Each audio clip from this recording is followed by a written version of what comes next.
E aí pessoal, tudo bem? Hoje a gente vai fazer um processo bem resumido, bem rápido, tá? Da cerveja artesanal, né? Aqui, essa é a minha cerveja, para quem não conhece. Então eu vou mostrar as etapas, eu vou estar fazendo uma Pilsen agora e uma Weiss simultaneamente para poder fazer o vídeo. Então eu vou pegar trechos dela e vou explicar para vocês como é que funciona o processo resumido aí de cerveja artesanal. Espero que vocês gostem. A água já está aquecendo na panela.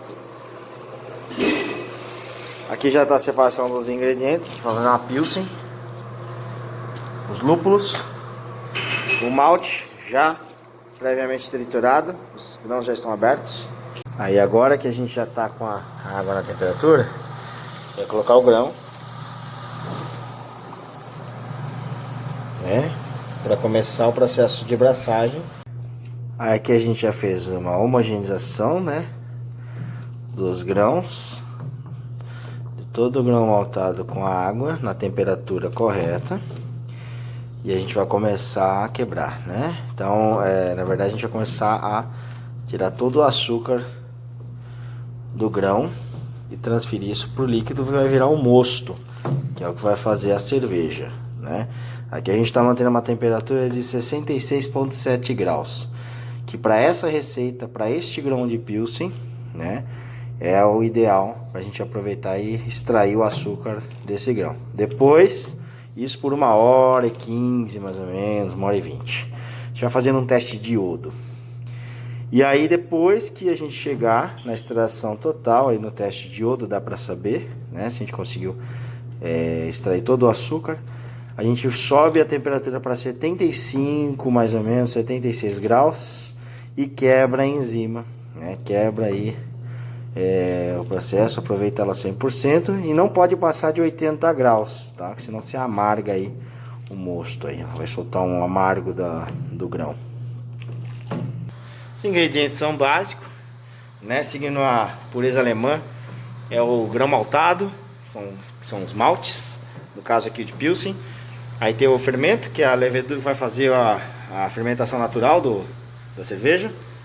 E água mineral, que esse é o nosso segredinho. A gente não usa água filtrada de jeito nenhum, é água 100% mineral, né?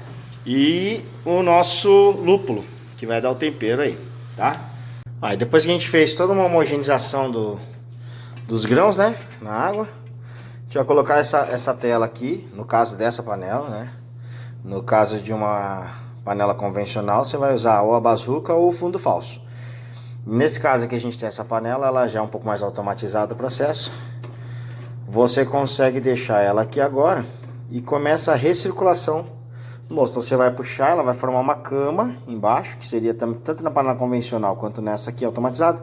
Vai formar uma cama com o próprio grão e a água vai vir por cima e ela vai filtrar. Então quanto mais ela se recircular durante todo o processo de mostagem, mais clarificada e mais homogênea vai ficar, né, o mosto. Então ele vai conseguir aproveitar o máximo do açúcar aí, tá? Então vou fechar aqui, começar a iniciar o processo de circulação do mosto. Deixa eu travar aqui, fazer com a mão e filmar aqui é meio difícil, mas a gente consegue, né? E aí você começa ali, não sei se vai dar para enxergar, deixa eu abrir um pouquinho aqui, olha, ó.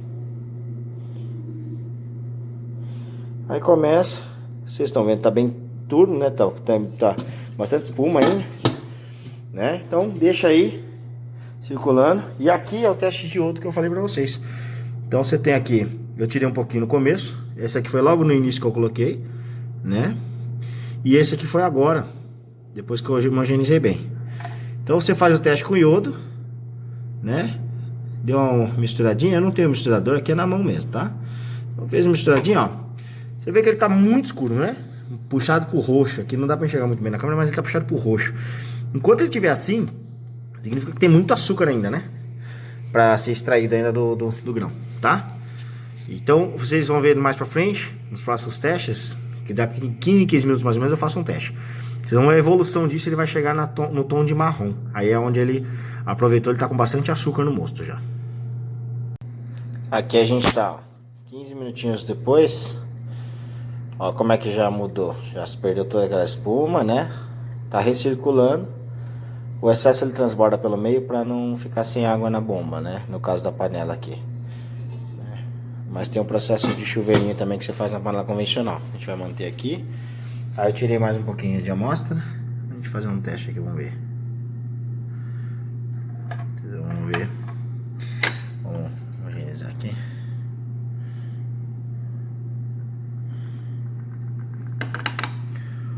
Olha como já muda.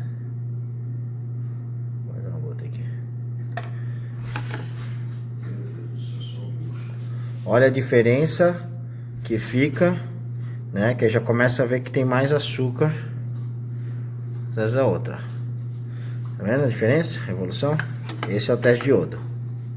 Analisado o processo todo, já chegamos à temperatura, 10 minutos de temperatura é a 75, né? 76 graus, para dar quebra de enzima, né? Não passando disso para não deixar amargar, né? E aí aqui, ó, a evolução, para vocês entenderem um pouquinho como é que a gente acompanha pelo iodo, teste de iodo. Deixa eu ver se eu tenho aqui, ó. Aqui ele tava, né, no início do processo, aqui. Aí ele foi clareando, foi caramelizando. Deixa eu tirar a água aqui. E aí você percebe que aqui, ó, já tá, não tem mais o que extrair. Extraiu todo o açúcar, tá vendo? Bom, aí depois do processo finalizado, toda a parte de mostagem, braçagem do grão, né?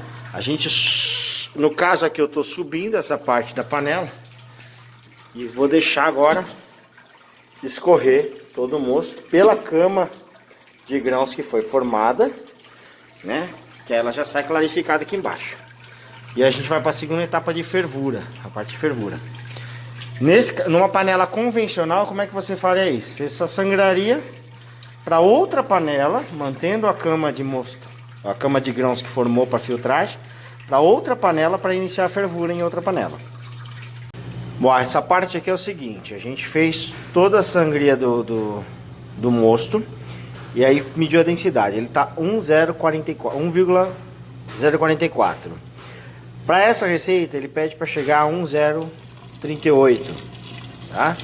Então a gente vai fazer o que? A gente vai adicionar água no mosto, lavando o mosto, tá vendo? Lavando o mosto e deixar sangrar. E aí na parte de baixo a gente vai homogeneizar o mosto com essa água de lavagem que a gente chama, para chegar à densidade que pede a receita. Nesse caso aqui 1,038, tá? 1,038. E a gente usa a mesma cama, né? Porque aí a gente vai lavando essa cama, vai tirando todo o açúcar que ficou nela ainda, para juntar com o mosto.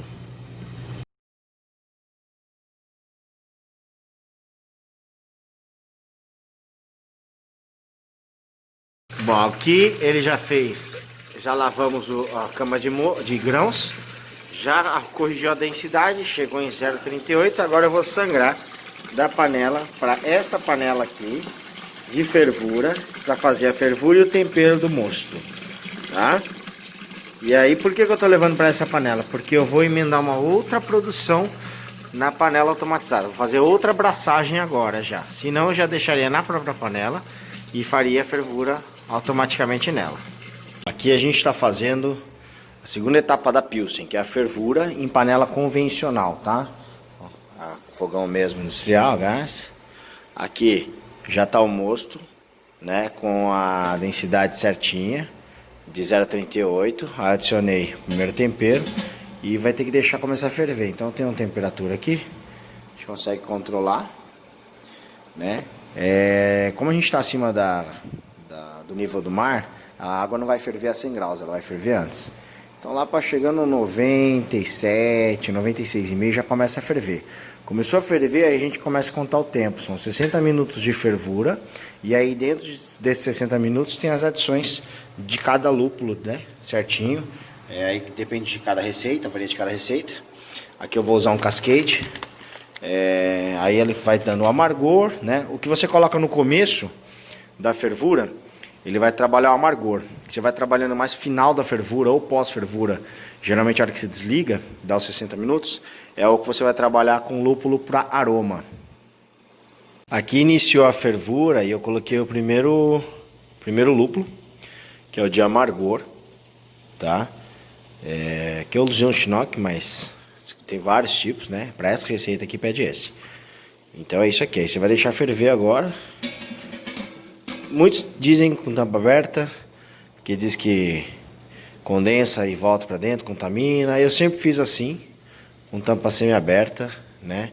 E de quase 30 produções de cerveja nunca contaminou nenhuma. Então é muito relativo. A verdade é que cerveja não tem uma verdade exata para se fazer.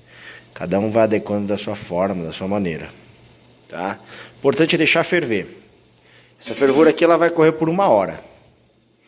Até o final de todos os temperos. E aí depois a gente vai para o resfriamento do mosto. Aqui a gente já está faltando 5 minutos para a fervura.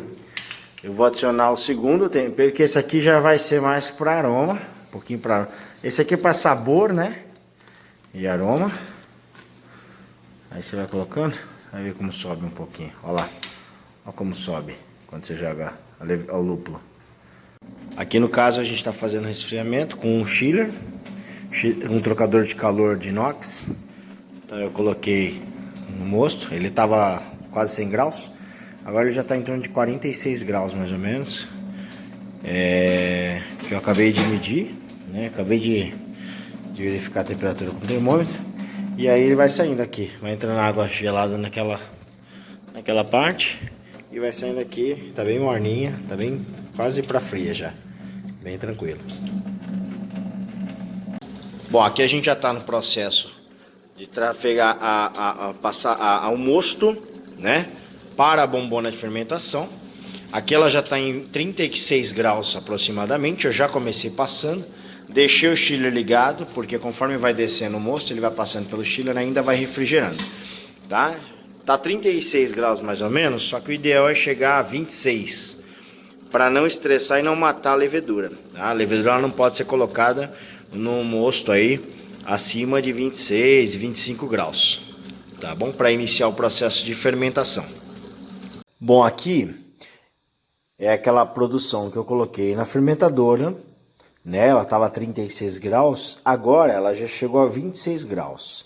Então aqui já tá, deixa eu até tirar aqui o copo, a levedura, né? Tá vendo que ela já tá começando já tá ativa já, total, espumando. Então aqui eu vou colocar a levedura dentro do mosto, né? Porque ele até então tá aqui, ó, paradinho. Tá vendo? Eu vou pegar um pouquinho aqui pra amostra depois, para ver a densidade. Então nesse momento que você adiciona a levedura, o fermento. Então esse fermento daqui como eu deixei ele hidratar, né, ativar, daqui a 1 hora e meia já vai estar borbulhando, começando a fermentação desse mosto aqui para transformar esse mosto em cerveja, né? No caso aqui da receita, uma Pilsen.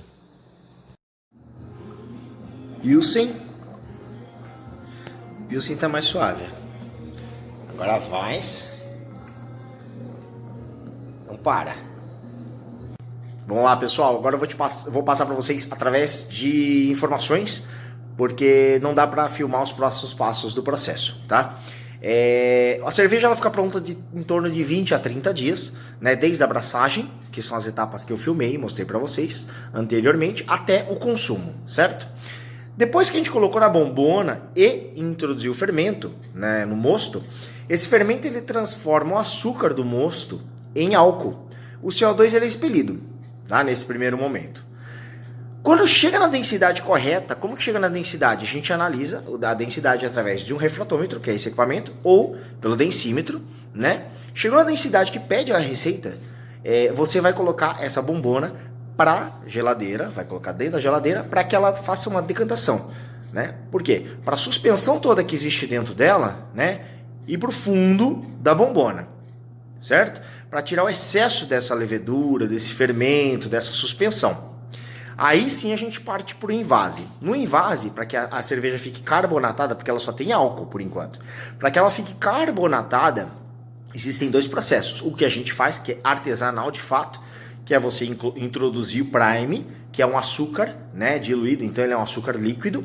A gente introduz o Prime garrafa por garrafa, e aí a levedura que ainda existe no mosto, ela vai fazer o quê? Ela vai consumir isso, e como ela vai estar envasada e arrolhada, ela vai segurar, ela vai transformar o gás carbônico lá dentro, e ela vai segurar esse gás lá dentro. É a carbonatação da cerveja, né? O álcool não altera muito. O álcool já foi feito ali no momento da etapa da mostagem mesmo, dentro da bombona, tá? E aí, a partir desse momento, você tem a cerveja pronta para consumo. A outra forma de carbonatação que existe, que é a mais segura e que as pessoas mais utilizam, até porque é mais rápida, é a carbonatação forçada por CO2. Então é isso aí, galera. Espero que vocês tenham gostado. Desculpa alguns erros aí de nomenclatura, né, o processo, até a filmagem, porque eu tava produzindo com uma mão e tentando filmar com a outra, tá? Eu espero que tenham gostado. Se curtiu, deixa um like aí no canal, tá? E que aí mais em frente a gente vai profissionalizando esses vídeos, vai melhorando a explicação e vai fazendo mais etapas de produção de cerveja artesanal. Um abraço a todos.